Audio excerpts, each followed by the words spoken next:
Heyo! Yes, you read it right.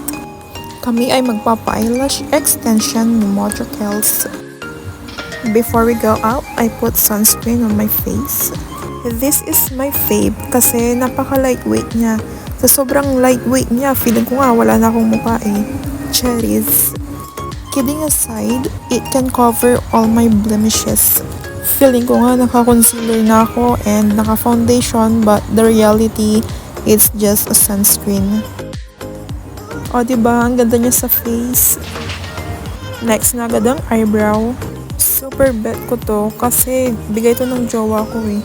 But aside from that, ang ganda niya talagang gamitin. I tried other brands pero ito talaga yung nasatisfied ako. If you are wondering, gamit ko rin yung kanilang serum. Draw lang ng eyebrows. It's up to you kung ano ang shape na gusto nyo pero ako ganito yung nakasanayan ko and I'm comfortable with this. After mag-draw, brush lang.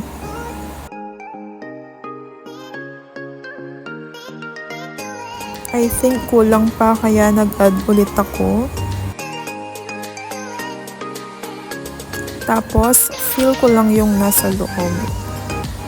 Then, brush na to blend. Kapag chubby ang face, it's better na habaan lang yung kilay. Para sa akin kasi mas maganda siyang tignan. It looks proportion to your face. My final touch, cheek and lip tint. Okay, so influence na ng ate ko kasi every time nalalabas siya, cheek tint is life and nagagandaan ako sa kanya kaya ginaya ko. Baka gumanda rin ako, char. Sampal-sampal lang ng konti para mag-blend. Nagandahan ako sa shade nitong lip tint kasi alam nyo yung parang wala pero meron, super natural. Parang kissable lips lang. O diba? I'm done! This is my look every time I go out. O diba, pack ang cheeks. Here's my OOTD bracelet, watch, bag, sandals, or slippers. Basta, ito na yun. Ito yung mga paninda ko. You can check out on the description below or sa comment section. Now I'm ready. Let's go!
Thank you for watching.